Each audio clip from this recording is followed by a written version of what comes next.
Marcos 14.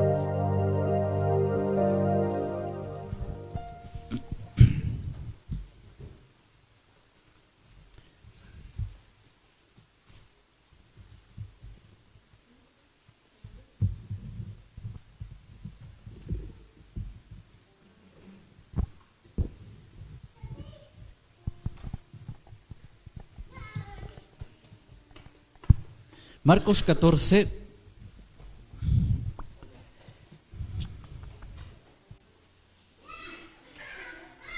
versos 3 al 9.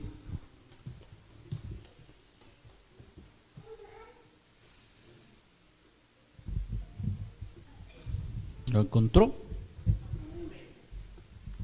Marcos 14, versos del 3 al 9. Ahí está la porción base de esta mañana para meditar de la palabra del Señor. Entonces leeré esta palabra, hermanos, de Marcos 14, verso 3 en adelante, en el nombre del Señor. Dice así: pero estando él en Betania, en casa de Simón el leproso, y sentado a la mesa vino una mujer con un vaso de alabastro, de perfume, de nardo, puro, de mucho precio. Y quebrando el vaso de alabastro, se lo derramó sobre su cabeza.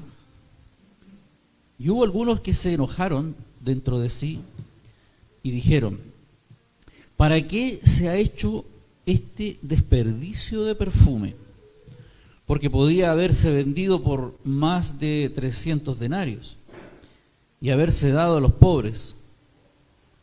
Y murmuraban contra ella. Pero Jesús dijo: dejadla, ¿por qué la molestáis? Buena obra me ha hecho.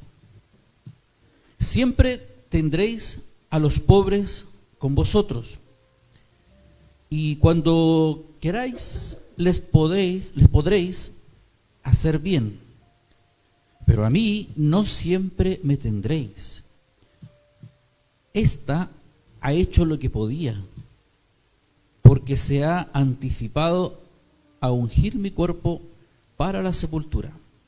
De cierto os digo que donde quiera que se predique este evangelio en todo el mundo, también se contará lo que ésta ha hecho para memoria de ella. Amén.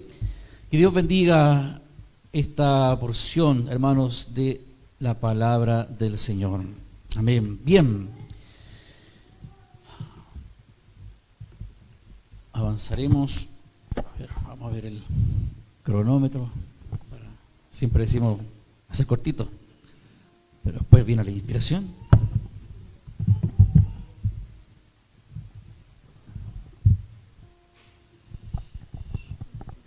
Bien, hermanos amados, quiero, ayudado del Señor, poder meditar de esta porción, principalmente el texto 8, que es bastante llamativo. Yo sé que hay mucho contexto respecto y mucha enseñanza respecto a este tema, pero quiero más o menos centrarme ahí, en ese verso 8, que será el verso más citado, o por lo menos de ahí desprenderemos lo que conversaremos con la ayuda del Señor. Llama la atención porque el Señor le expresa y le dice que ella, cierto, ha hecho lo que podía hacer. Esta porción, hermanos, del ungimiento de Jesús en Betania se encuentra también en Mateo 26, 6, 13 y Juan 12, versos 1 al 8. En esos dos demás evangelios también se encuentra. Y hay una excepción de Lucas, aunque hay una situación histórica que estuve averiguando. algunas cositas, algo hay respecto a esta enseñanza, donde está hablando, ¿cierto?,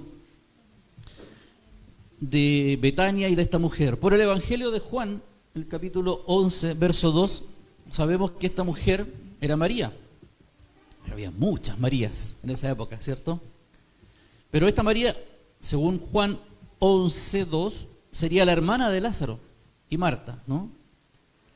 Sabemos también de que ella era creyente y aventajada, ¿no?, y fiel, porque el párrafo, ¿cierto?, que tenemos en la cabeza de ella, ¿cierto?, o la enseñanza que también tenemos de ella es que se sentaba a los pies de Jesús y oía su palabra. ¿Se acuerdan de eso, cierto? Jesús mismo dijo de ella: María escogió la buena parte, la cual no le será quitada. Bendito sea Dios. Ahí estaba, entonces, esta misma María, ¿no? Es interesante reflexionar respecto de ella, pero de forma especial, en otro aspecto, no solo como una creyente contemplando al Señor, sino también como una creyente activa, diligente. Ya nos llama la atención que Juan 11:2, ¿cierto? Y lo que se refiere a la Biblia siempre la muestra como activa, como despierta, como entendiendo el que está al frente de ella y que esos minutos al que tiene frente de ella son claves y hay que aprovecharlo. Así la vemos. Bendito sea el Señor.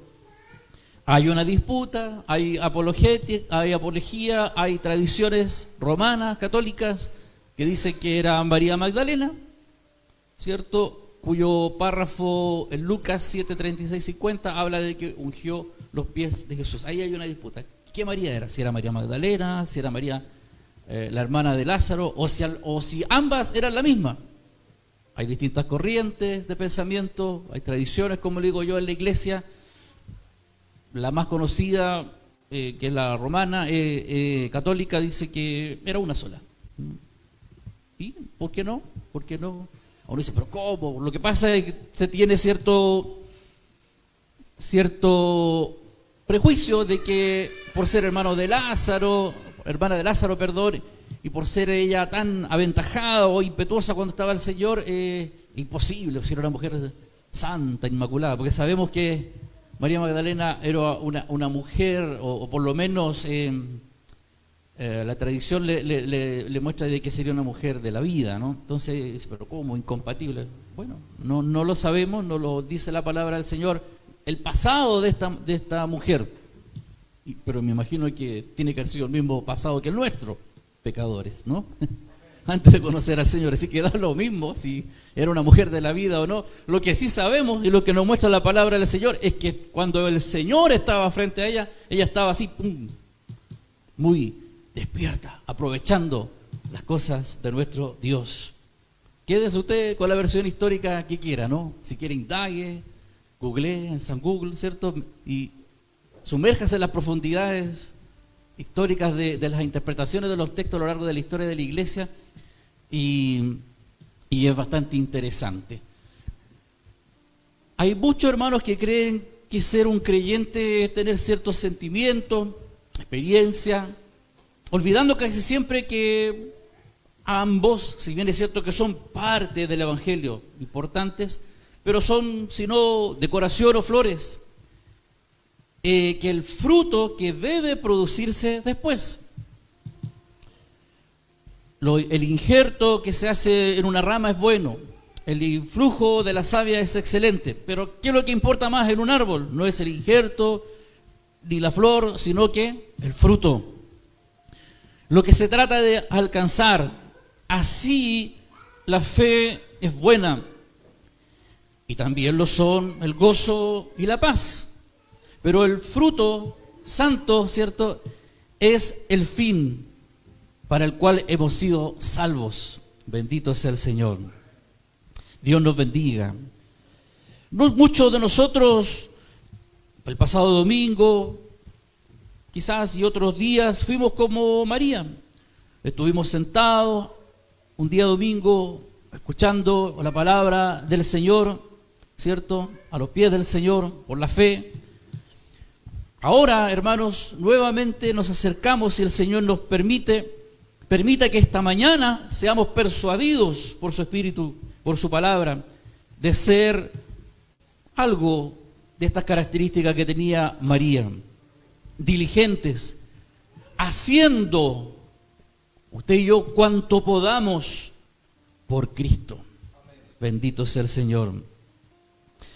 Si habéis sido comprados por precio, entonces debemos glorificar a Dios en vuestro cuerpo y espíritu, que son suyos. Si hay cierta confusión que de repente cae en la iglesia de corte reformado, en la pasividad, una trampa muy astuta, mentirosa, que dice que si el Señor es el que hace todo, yo no hago nada. Mala hermenéutica, mala teología, pero no sé por qué abunda de repente esa idea en muchas mentes de la iglesia reformada. Espero que no sea el caso acá. La pasividad, no, el no hacer nada porque el Señor es el que hace todo. Sí, es así.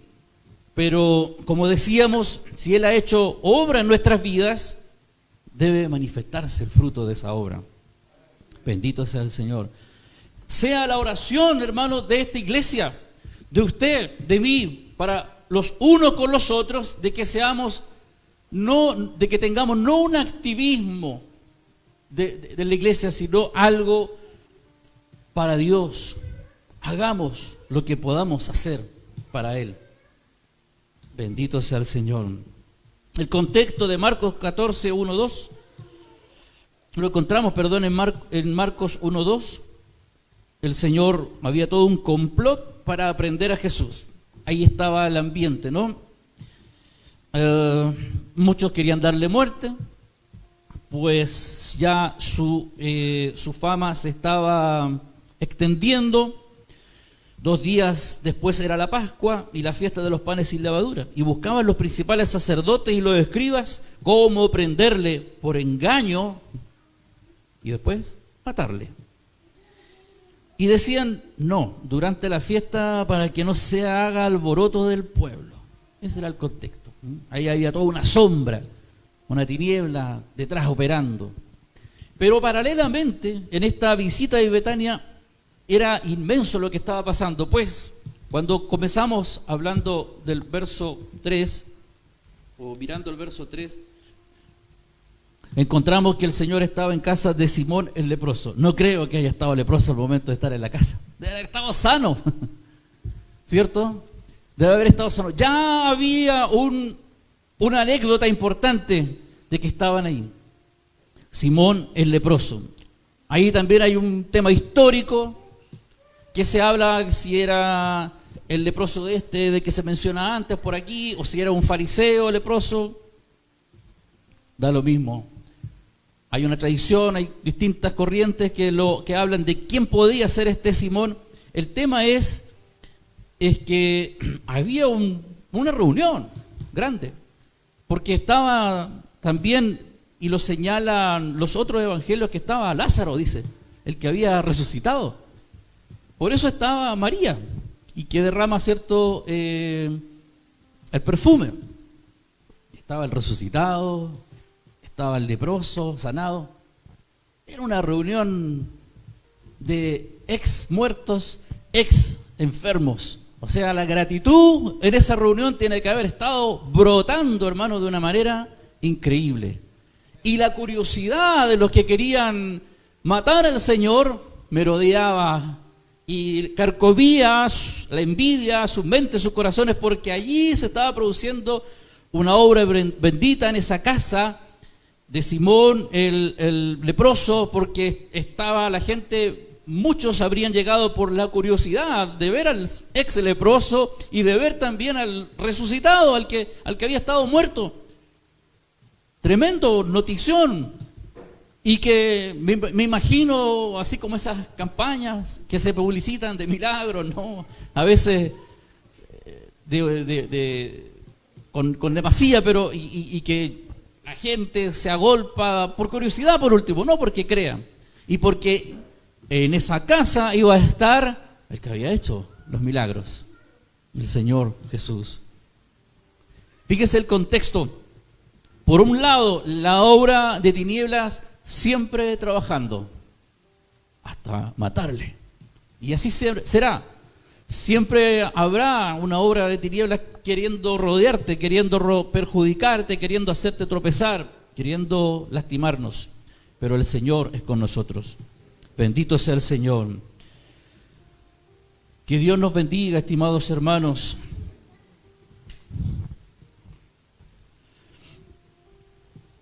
Ahí estaba este contexto de tinieblas sobre amenazando al Señor. Llama la atención el verso 8 que les mencioné respecto que esta María ha hecho lo que podía porque se ha anticipado a ungir mi cuerpo para la sepultura. Una pequeña exégesis nos habla de dos verbos, ejó, oyó, y poieo, que significa estimó y puso respectivamente, que denota más bien una acción, más que lo hizo por hacerlo, derramar ese perfume, no, estimó, lo pensó, no como el resto. Ahí está la diferencia. Ella estimó justo, correcto, derramar ese perfume carísimo. Te dice que eran 300 denarios. Por ahí averigüé que dicen que era el sueldo de un año para muchos. Imagínense el precio. Derramó este perfume carísimo. Ella estimó, no decidió fríamente, estimó. Cuando uno estima hacer algo, ¿no? Es porque está convencido, porque le nació de adentro. No así los otros que de inmediato, que dijeron, repararon, ¿no? Esa estimación. Repararon que era demasiado caro, que se podría haber vendido a los pobres, etcétera, etcétera. Aparente buena reflexión, pero en realidad fría, una lección, un raciocinio, una idea, una crítica más bien salida de la envidia, de la oscuridad del corazón, que de la gratitud que estaba expresando esta mujer. Ya lo dijimos, estaba en casa del ex leproso y del resucitado. Era una noche de bendición. Los reunidos ahí todos le debían algo a ese que les iba a hablar, que era el Señor. ¿Alguien podía estar pasivo? ¿Alguien podía estar quieto sin hacer nada? Esta mujer dijo, vendrá el Señor, irá a casa del leproso, seguramente Él lo va a atender. Bueno, los relatos dicen que estaba Marta, la afanosa, estaba atendiendo, así que tiene que haber una buena comilona ahí. Mucha atención para todos porque lo que estaba pasando era inmenso. Los enfermos, los muertos, ahí estaban vivos, sanos, en pie, para oír al Maestro, al Señor, al autor de su sanidad y de su salvación. Bendito sea el Señor. Entonces, si usted hubiese sido invitada a esa casa, ¿qué habría dicho? Voy a llevar, no sé, un juguito, no sé. No, voy a llevar una java de bebida, no sé, un camión, no sé, para todo. Habría estimado lo mismo, creo yo, ¿cierto? Desprenderse, hacerlo mejor, porque esa reunión era clave. Estos verbos que tenemos acá, yo o poieo, estimó y lo puso respectivamente, nos muestran que había un deseo de hacer. Cuando el Señor obra en nuestros corazones, cuando Él realmente ha hecho un milagro en nuestras vidas, en forma espontánea, por su Espíritu, fluye en nosotros el querer hacer para Dios. Bendito sea Dios. Algunas cosas que podemos hacer para nuestro Dios. Primero, podemos amar, podemos orar y alabar a Cristo más, mucho más. Lo que esta mujer hizo es algo que lo hizo al Señor Jesucristo. El Señor había salvado su alma, había salvado a su hermano y hermana, ¿cierto? A su casa, y comprendía que todo lo que por Él hiciese siempre sería poco. Por eso compró este vaso de alabastro, un perfume, un ungüento costísimo. Y lo que me llama la atención también en Marcos, que dice que lo quebró. En otros evangelios dice que lo derramó.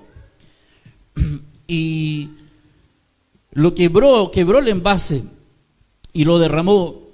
No escatimó ni siquiera abrirlo y echarlo a un ímpetu, hermano. No sé si lo está viendo, ¿no? En su imaginación.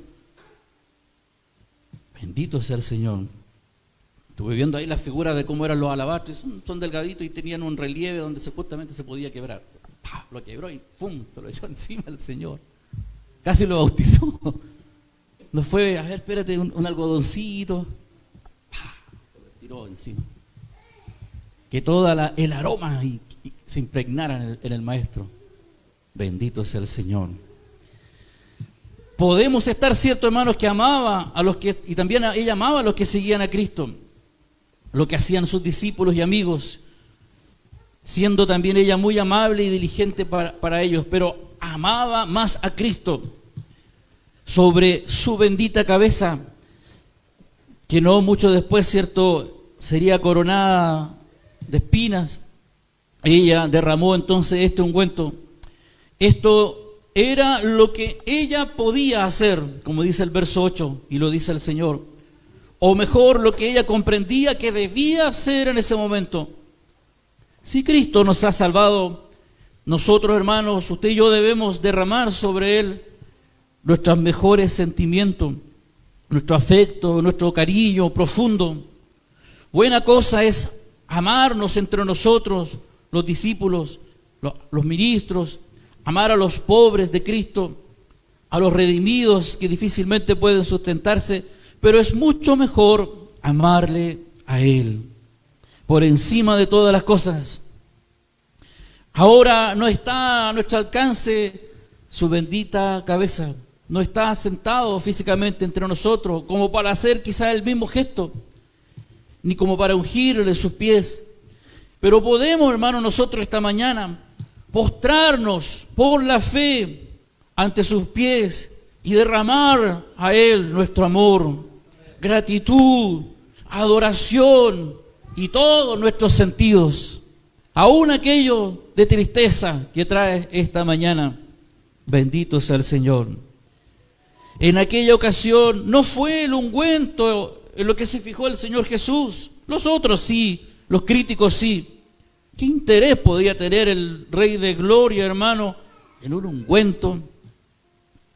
Tuvo interés más bien en el corazón amoroso de esta mujer, que impulsó a María a ungirle, bendito sea el Señor, derramar este perfume. Hermanos, es el amor, la adoración y la alabanza que brotan del corazón contrito de un creyente, lo que hace al Señor agradar y satisfacer. El nuevo corazón, el regenerado, el que no ha sido regenerado, no conoce de estas cosas, no tendrá este deseo. El regenerado, ese corazón nuevo tuyo que está ahí, mío, que el Señor ha hecho nueva criatura, ese es el alabastro que Jesús se complace cuando es derramado. Bendito sea Dios. Hermano, nos es dado hacer más esta bendita obra. No podemos dedicar mayor tiempo en derramar nuestro corazón ante Jesús, quebrando nuestro vaso de nuestro corazón, llenando la habitación con fragancia de su alabanza. No podemos orar más de lo que hacemos para que seamos llenos con su Espíritu, ese Espíritu que puede ser derramado sobre nosotros y sobre todo el pueblo en general, e incluso, ¿cierto?, trayendo a los no convertidos. A Jesús le complacen las lágrimas y gemidos que brotan de un alabastro quebrantado. Podemos vivir, ¿qué más podemos hacer? Podemos vivir vidas más santas. Una porción muy especial de Cantar de los Cantares que se menciona, ¿no? Dice, ¿quién y que podemos, por supuesto, asimilarlo a lo que es la iglesia, a pesar de que algunos obviamente no están de acuerdo teológicamente, pero esta porción dice: ¿quién es esta que sube el desierto como columnita de humo, sahumada de mirra y de incienso y de todos los polvos aromáticos? La santidad, hermano, del creyente es como un precioso perfume. Cuando un hijo de Dios anda por el mundo lleno del Espíritu Santo, hecho más que vencedor, la fragancia de su santidad llena todo su ambiente. Es poder decirlo así, hermano, como muchas veces podemos ver. Es por eso que muchos no les gusta cuando usted llega a esa pieza, a esa casa, por el perfume, el aroma de Cristo que trae, les incomoda, les acusa sus conciencias. Bendito sea el Señor. Que Dios nos bendiga, hermano. ¿Cuántos de nosotros podríamos ser medios de salvación si viviésemos más santamente? Si viviésemos una vida consistente, hermano. Si de forma que sea bien evidente, hermano, no escondida, fuésemos un sacrificio vivo y agradable a Dios. Quizás, siendo así, podrían muchas esposas, ¿cierto?, sin palabras, sin que les prediquemos, llegar a la iglesia, o viceversa, esposas ganarían a sus maridos cuando ellos se diesen cuenta de la conducta de temor y reverencia que hay en sus vidas. ¿Cuántos hijos también pueden ser motivados con este testimonio, con este perfume que fluye de Cristo, que fluye de nosotros, y pudiesen venir a los pies del Señor? Bendito sea el Señor. La Biblia nos dice, ¿cierto?, así alumbre vuestra luz delante de los hombres. Tal vida está al alcance de los más pobres, tanto como de los más ricos, de los más jóvenes, tanto como de los más viejos. Bendito sea Dios. Podemos vivir vidas más santas y así inspirar a otros a que vengan, sin palabras, ¿cierto?, inspirar a otros a que vengan a este Evangelio santo, a que Dios les llame. Podemos buscar la salvación de los otros, si bien es cierto, es el Señor que convence de pecado y las salvaciones del Señor. Si realmente usted y yo fuimos traídos a Cristo y salvados, entonces sabremos íntimamente que existe o que existía una condición que teníamos antes de pecado, de condenación, de ira de Dios sobre nosotros, de infierno. Nosotros sabemos bien que, y escuchamos nosotros, y somos testigos que cuantos nos rodean hablan del infierno como algo gracioso y con ligereza, y le dan poca importancia. Y eso prácticamente evidencia que están muy lejos, hermano, de creer en la triste realidad que los llevará a aquel lugar. Nosotros sabemos que hay un Salvador y que su constante actitud, hermano, no es pasiva. El Señor no es pasivo. La actitud es de extender sus manos tratando de alcanzar y salvar a los pecadores. No podemos nosotros, hermano, hacer nada más de lo que hacemos para salvar a los pecadores. ¿Ha hecho usted y he hecho yo todo lo que hemos podido hacer? Decimos que ya oramos por ello, pero no hay hipocresía, hermano, orar por esas personas y luego no hacer nada.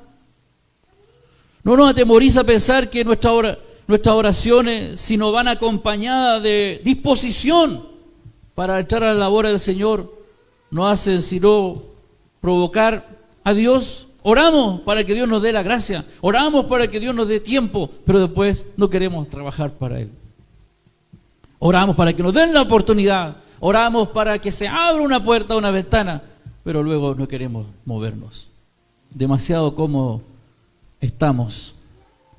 ¿No será provocar al Señor nuestra oración? Replicamos muchas veces, decimos que no sé cómo hacerlo. Creemos que nuestra excusa de ahora que damos frente de mi hermano, frente de mi hermana, creemos que eso tendrá el mismo valor en el día de la juicio. Equivocados estamos.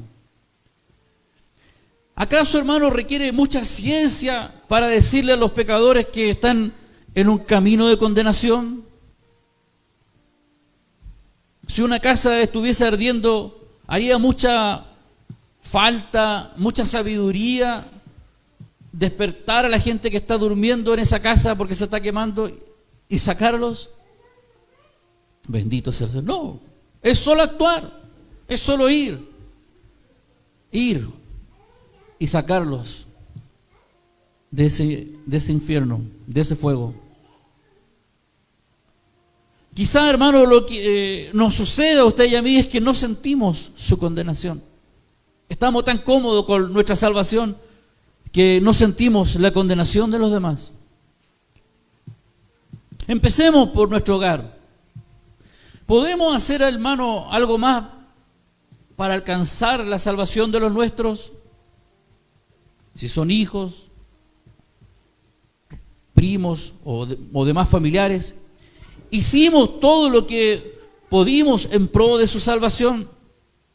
Por eso le decía que muchas veces creemos, nos cruzamos de brazos porque el Señor es el que los llamará, pero nunca le hemos hablado, nunca le hemos predicado, nunca le hemos expuesto una palabra. Empecemos nuestro hogar. Nos hemos esforzado cuanto podemos para presentar la verdad o para atraerlo a oír la predicación acá en la iglesia o un predicador y que el Señor les llame y sean salvos y rescatados de sus pecados. Quizás muchos de ustedes no lo pueden hacer, ¿cierto? Porque tienen oposición, pero llega el momento en que sí, se dan los tiempos en que usted puede hablar de Cristo. Se dan los tiempos, llega el momento, pero tiene que estar a la disposición suya.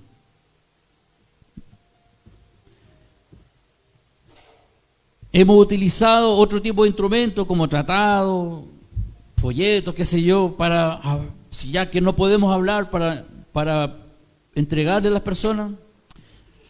Hemos persuadido a otros para que acudan a la iglesia los domingos o se congreguen. Hemos colaborado con los hermanos de la iglesia para la predicación del Evangelio.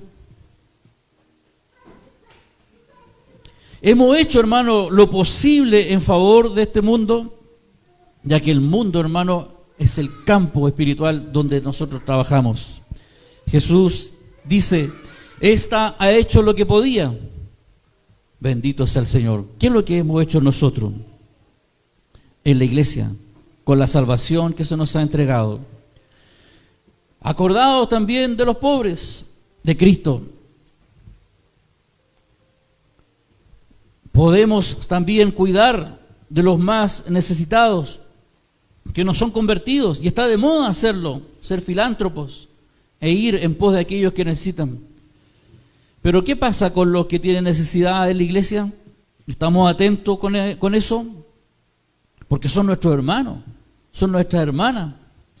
¿Hemos hecho todo lo que está a nuestro alcance por ellos, con nuestros hermanitos? Bendito sea el Señor. Que Dios nos bendiga, hermano. Los pobres, cierto, están en el lugar de Cristo. Cristo actualmente no tiene más necesidad de ungüentos y de alabastros que sean derramados como lo hizo María, ni de la hospitalidad en la casa de Lázaro por parte de Marta, o del agua que le pudiese dar la samaritana. No tiene hoy esa necesidad. Él ha dejado ya todas estas necesidades. No tiene necesidad de nuestro Dios, pues está en gloria hoy. Ha dejado todas estas necesidades y todas las cosas. Nunca más les serán necesarias. Ya esas necesidades a Él no le alcanzan, pero el Señor ha dejado entre nosotros a muchos hermanos y hermanas aquí en este mundo. Algunos enfermos, algunos cojos, algunos como Lázaro, cubiertos de llagas y úlceras. Lázaro, cierto, el mendigo. Y nos dice el Señor, lo que a ellos hacéis, a mí me lo hacéis. ¿Cómo vivís? ¿Cómo vivimos, hermano? ¿Cómo vivo yo hoy día modestamente para que esté a mi alcance ayudar a otros? ¿Cómo vestimos? Bendito sea el Señor. ¿Cómo distribuimos nuestro sustento, lo que de gracia hemos recibido? ¿Vivimos con lo justo? ¿No nos alcanza para poder ir y llevar a los más pobres o los necesitados? Que la gracia del Señor nos bendiga, hermanos. Bendito sea el Señor. ¿Por qué, hermanos, tenemos que hacer todo lo que podamos? Como dice este verso 8. ¿Por qué? Habiendo ya sido salvos, congregándonos en la iglesia, ¿por qué hemos de hacer? ¿Por qué usted tendría que esforzarse hoy día en hacer lo que más pueda por el bien de los otros? Primero, porque Cristo hizo en favor nuestro todo lo que pudo. Bendito sea el Señor. Dice Isaías 5:4, ¿qué más se había de hacer a mi viña que yo no haya hecho en ella? Bendito sea el Señor.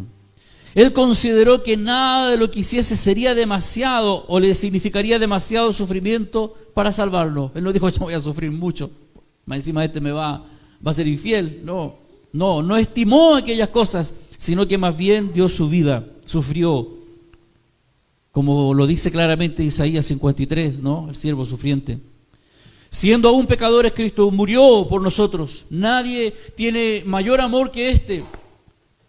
Toda su vida, desde su nacimiento en Belén hasta la cruz del Calvario, el Señor la gastó trabajando y sufriendo por nosotros. Bendito sea Dios. Él vive y vivió siempre para interceder por nosotros. Él dirige todas las cosas en favor nuestro y hace que todas las cosas nos ayuden a bien. Es casi increíble que cada una de las personas de la Trinidad estén a nuestra disposición. El Padre dice, yo soy tu Dios. El Hijo nos dice, no temas que yo te redimí. Y el Espíritu Santo nos hace su templo. Habitaré con ellos y en ellos andaré, dice su palabra. Bendito sea Dios. ¿Es acaso demasiado, hermano, que lo hagamos todo por Él? Que debamos darnos enteramente a Él, quien por su parte se dio a sí mismo por nosotros, porque Cristo hizo en favor nuestro todo lo que pudo. Por eso debemos hacer lo que podamos. Debemos hacer todo lo que podamos, porque Satanás también hace cuanto puede. Hay veces en que aparece como un león, como un adversario. Un león rugiente anda alrededor buscando a quien devorar. Otras veces toma la forma de una serpiente, como la serpiente que engañó a Eva. Otras veces, para tentar, engaña a los santos desviándolos de su camino. Trabaja por medios de falsos maestros. Susurra muchas veces blasfemias en el corazón de los creyentes y pensamientos pecaminosos que introducen en su mente. Y se dirige muchas veces fieramente contra las almas de los creyentes, irritando e incitando a este mundo a que esté en contra de nosotros, a que nos odie, a que nos persiga. Incluso levanta padre y madre contra su hijo, hermano contra su hermano. Actúa Satanás tan intensamente como puede, guiando cautivos a los pecadores, cegando mentes, impidiéndoles oír el Evangelio, sumergiéndoles en groseros deseos y pasiones, conduciéndoles a desesperaciones, porque sabe que su tiempo está llegando a su fin y su ira se desborda. Por eso que hace lo sumamente posible y permanece activo más que usted y yo. Y Él hace todo lo que tiene a su alcance para poder destruir al hombre. Bendito sea el Señor. ¿Por qué debemos hacer todo lo que podamos? Porque nosotros hicimos cuanto pudimos, hermano, cuando no éramos del Señor. Sí. Ahí sí que nos esforzábamos, ¿cierto? Cuando teníamos que ir a la pichanga, cuando teníamos que juntar dinero, no teníamos, hacíamos lo posible. Cuando teníamos que salir acá, allá, ir tal lugar, no había forma de hacer esas cosas, pero no sé cómo las hacíamos. Nos esforzábamos. le poníamos todo, gastábamos el dinero que no teníamos. ¿Por qué nosotros hemos de hacer todo lo que podamos? Porque cuando no conocíamos al Señor, hacíamos lo que no podíamos. Este era uno de los grandes motivos que impulsaron a Pablo, hermano, para hacer cuanto podía. Por eso que él dijo: doy gracias al que me fortaleció, a Cristo Jesús nuestro Señor, porque me tuvo por fiel, poniéndome en el ministerio, habiendo yo sido antes blasfemo, perseguidor e injuriador, mas fui recibido a misericordia, porque lo hice por ignorancia e incredulidad. Dice 1 Timoteo 1, 12 y 13. Este es el pensamiento que le hizo más diligente en edificar después en la obra del Señor, salvando hombres y mujeres para Cristo. Él predicaba la fe que en un tiempo él mismo procuró destruir. Lo mismo decía Pedro en su epístola, en 1 Pedro 4, 2 al 4, él nos dice: para no vivir el tiempo que resta en la carne conforme a la concupiscencia de los hombres, sino a la voluntad de Dios. Baste ya el tiempo pasado para haber hecho lo que agrada a los gentiles, andando en lascivia, en concupiscencia, en embriaguez, glotonería, banquete y abominables idolatrías. Basta ya, fue ese tiempo. Ahora el tiempo le pertenece al quehacer de las cosas con el Señor. Como dijo el gran predicador John Newton: ¿cómo podrá el blasfemo poner fin a su blasfemia? ¿No era este tiempo vuestro propio caso? Vosotros corríais antes ansiosamente tras del pecado, vivíais en el pecado, aún a costa de grandes penas y costo económico y de tiempo. No escatimaba usted salud, ni dinero, ni tiempo escatimaba yo con tal de obtener alguna satisfacción pecaminosa. ¿Cómo podíamos así sentir apetencia alguna para con el Señor? Se nos pide solamente servir al Señor tan celosamente como antes le servimos a Satanás. Gloria a nuestro Dios. ¿Por qué hemos de dar todo lo que podamos hacer para el Señor? Porque Cristo reconocerá y premiará lo que nosotros hagamos. La obra que Cristo bendice es toda obra fruto de la fe. No son las palabras de sabiduría, sino las de fe, las que hacen que se convierta ¿cierto?, en dardos certeros. Como por ejemplo la palabra de la humilde sierva que fue hecha una bendición en casa de Naamán el sirio. ¿Se acuerdan? Cuando le dijo: yo conozco a un profeta, te puede sanar. Esa fue toda la intervención para que un hombre y una casa entera fuesen beneficiados de parte del Señor. Sígueme, fíjese, qué sencilla la palabra. Fue la breve palabra que Dios convirtió en certeza flecha y quebrantó el corazón de Mateo, ¿cierto? Este publicano: sígueme. Fue todo el mensaje que la predicación expositiva que el Señor hizo. No es difícil a Dios salvar, sea con poco o con mucho. Si nosotros hiciésemos todo lo que está a nuestra mano hacer, todo Puente Alto sería lleno de la fragancia de la obra del Señor, y Cristo lo premiaría.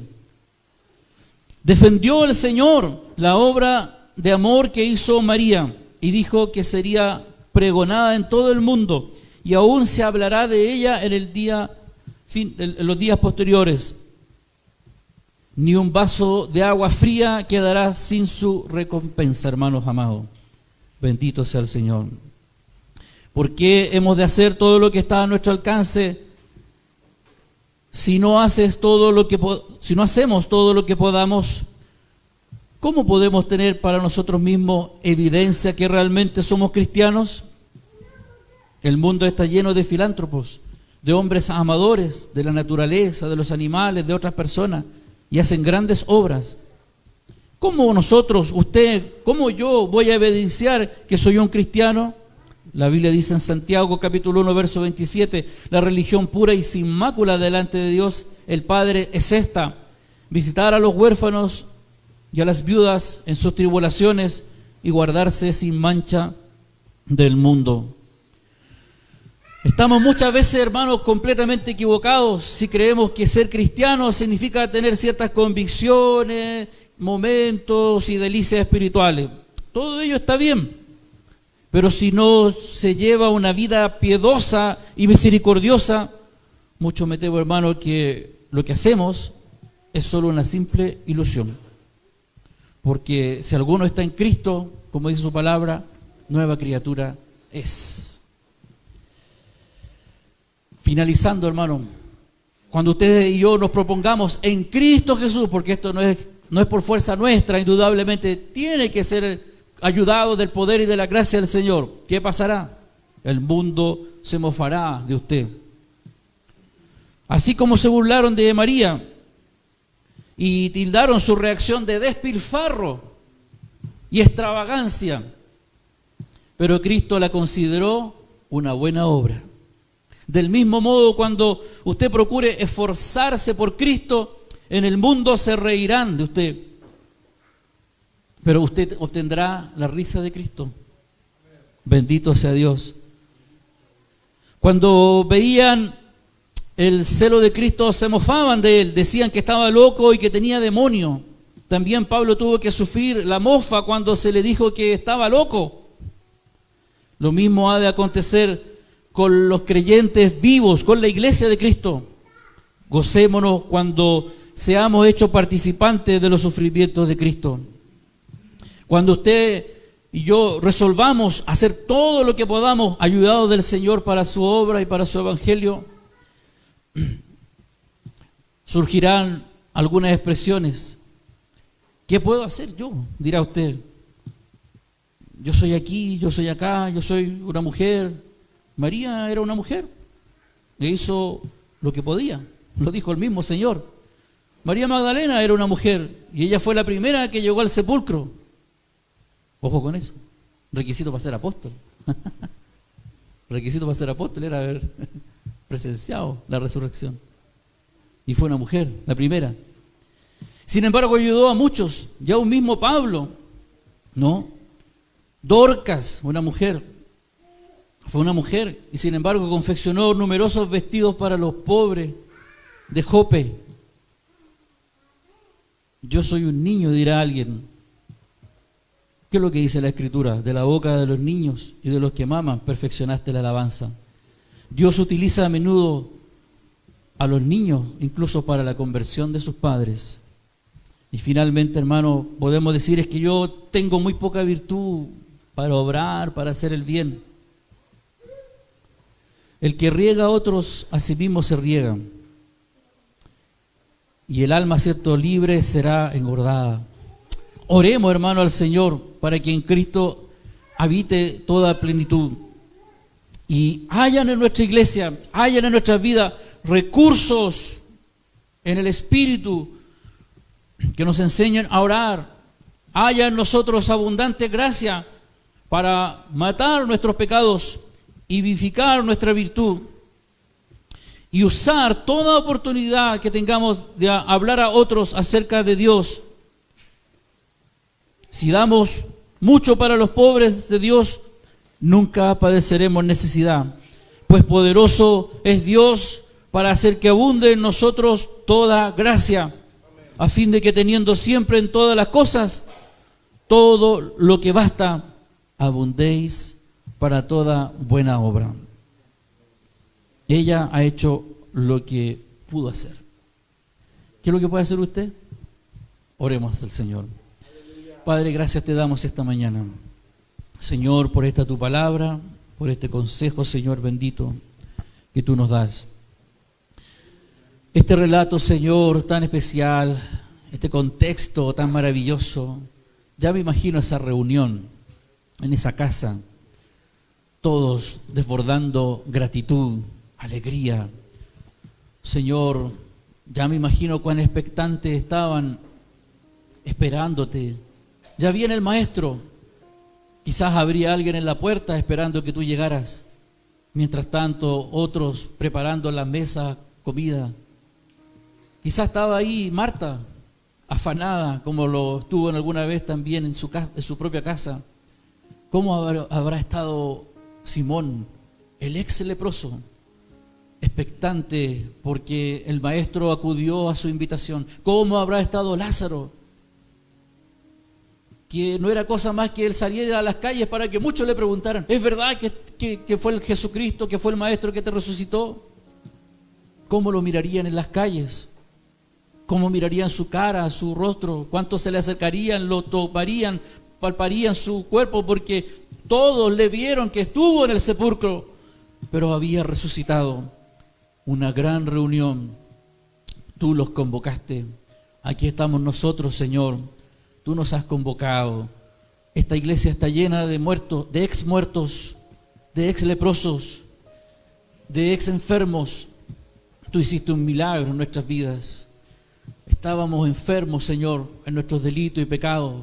Estábamos bajo tierra espiritualmente, pero tú nos diste vida y hoy nos has congregado. Esta es la reunión de los ex Simón, de los ex Lázaro y de las Marías, Señor. Permítenos que todos en esta mañana y siempre cuando nos reunamos, rompamos este corazón de alabastro y derramemos el perfume, Señor, sobre ti. Por la fe, Señor amado, permite que hagamos siempre lo posible, Señor. El tiempo, las circunstancias, el trabajo, en fin, la pandemia nos ha quitado valioso tiempo que antes consagrábamos para ti, oh Dios, y ahora no. Señor, permite que eso sea recuperado y todo lo que podamos hacer en pos de la iglesia, de tu evangelio y de los no creyentes, lo hagamos. Señor, permite que la iglesia no haga vista gorda de los que necesitan, Señor, sino que seamos conscientes, Señor, y dadivosos con nuestros propios hermanitos, Señor, que tú has traído hasta este lugar, y también con aquellos que necesitan, Señor, de este mundo. Gracias te damos, Padre. Gracias te doy, Señor, por esta reunión, por esta tu palabra. Gracias por cada uno de mis hermanos, Señor. Gracias porque hoy ellos están en este lugar y viven para ti. Padre, te pido que ahora confirmes esta palabra y esta misericordia en el nombre bendito de nuestro amado Salvador Jesucristo. Amén, Señor Jesús. Amén. Dios les bendiga, hermanos.